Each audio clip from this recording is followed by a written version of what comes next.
আজ আমি পালং শাক দিয়ে চিকেন বানাবো। এই রেসিপিটা একবার করে দেখবেন, দারুণ খেতে লাগে। ভাত, রুটি, পরোটার সাথে কিন্তু দারুণ লাগে খেতে। এখানে 400 গ্রাম চিকেন নিয়েছি, খুব ভালোভাবে ধুয়ে জলটা ঝরিয়ে নিচ্ছি। এখন কড়াতে সাদা তেল দিয়ে দেবো। আপনারা চাইলে সর্ষের তেলেও রান্নাটা করতে পারেন। তেলটা চারপাশে কড়াতে লাগিয়ে নিয়েছি। এখন 3টে পেঁয়াজ কুচি, একটা ছোটো সাইজের টমেটো কুচি দিয়ে একটু নাড়াচাড়া করে নিতে হবে। আর এখানে আমি গোটা রসুন কয়েক টুকরো দেবো। 7-8 কোয়া গোটা রসুন ছাড়িয়ে দিয়ে দিলাম। দিয়ে নাড়াচাড়া করে নিতে হবে, একটু ভাজা ভাজা করে নিতে হবে পেঁয়াজটা। একটা তেজপাতা, একটা শুকনো লঙ্কা দিয়ে দেবো। দিয়ে আবারও নাড়াচাড়া করে নিতে হবে। পেঁয়াজটা একটু সুন্দর করে ভাজা ভাজা করে নিতে হবে। হালকা একটা ব্রাউন এসে গেলে খুব সুন্দর করে পেঁয়াজটা ভেজে নিয়েছি। এখন চিকেনগুলো দিয়ে দেবো।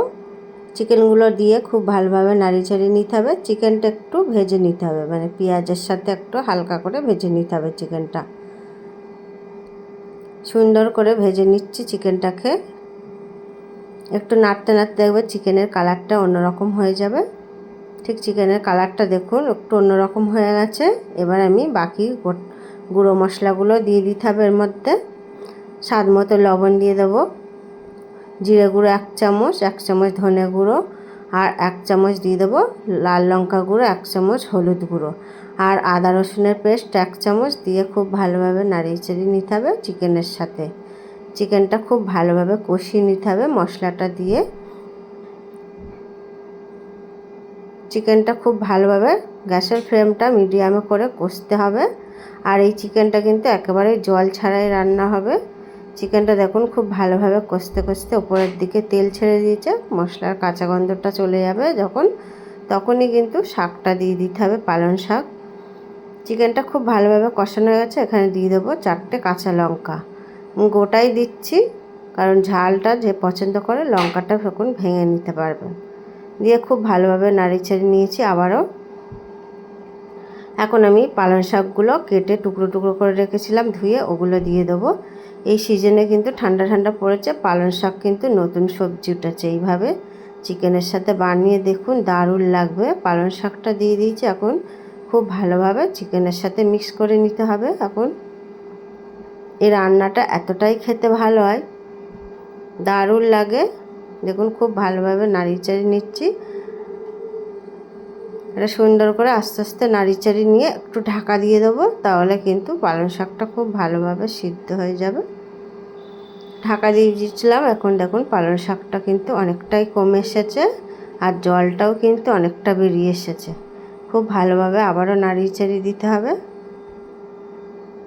আর এই শাকটা আর চিকেনটা কিন্তু একেবারেই জল ছাড়া রান্না হবে, কারণ পালং শাকের একটা জল আছে, চিকেনের একটা জল আছে। ঢাকা দিয়ে রাঁধলে কিন্তু একেবারেই দেখুন অনেকটাই জল বেরিয়ে গেছে। চিকেনটাও কিন্তু অনেকটাই সিদ্ধ হয়ে এসেছে, আর পালং শাকটাও কিন্তু অনেকটা কমে এসেছে। খুব ভালোভাবে নাড়িচাড়ি মিক্স করে নিচ্ছে। এখন নাড়তে নাড়তে দেখবেন চিকেনটাও সিদ্ধ হয়ে যাবে। আমি আবারও ঢাকা দিয়ে দেবো। ঢাকা দিয়ে দিয়েছিলাম, দেখুন অনেকটাই সিদ্ধ হয়ে গেছে। এবার আমি একটু স্বাদ মতো চিনি দিয়ে দেবো। চিনিটা দিয়ে আবারও খুব ভালোভাবে মিক্স করে নিতে হবে। আমি একটু চিকেনটা গ্রেভি রাখবো। গ্যাসটা কমিয়ে রাখলে জলটাও দিতে লাগবে না, চিকেনটাও কিন্তু খুব ভালোভাবে সিদ্ধ হয়ে যাবে। এখন চিকেনটাও খুব ভালোভাবে সিদ্ধ হয়ে গেছে। এবার আমি একটু কিছুটা ধনেপাতা কুচি দিয়ে দেবো। দিয়ে খুব ভালোভাবে মিক্স করে নিতে হবে। খুব সুন্দর করে মিক্স করে নিয়েছি। এখন চিকেনটা ঠিক এরকম নামাবো, গ্রেভি। এই চিকেনটা কিন্তু এইভাবে ভাত, রুটি, পরোটা, ফ্রায়েড রাইসের সাথে কিন্তু দারুণ লাগবে খেতে। এভাবে বানাবেন। এখন একটু গরম মশলা গুঁড়ো দিয়ে দেবো নামাবার আগে। গরম মশলার গুঁড়োটা দিয়ে খুব ভালোভাবে মিক্স করে নিলাম। চিকেনটা রেডি হয়ে গেছে।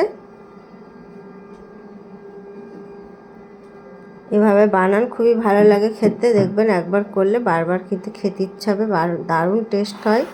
আর বাচ্চারা কিন্তু শাক পছন্দ করে না। এইভাবে কিন্তু শীতের সবজি পালং শাক টাটকা পাওয়া যাবে। এইভাবে বানান, খুবই ভালো লাগবে খেতে। চিকেন দিয়ে দারুণ লাগবে। রেসিপিটা ভালো লাগলে লাইক, কমেন্ট, শেয়ার আর সাবস্ক্রাইব করে বেল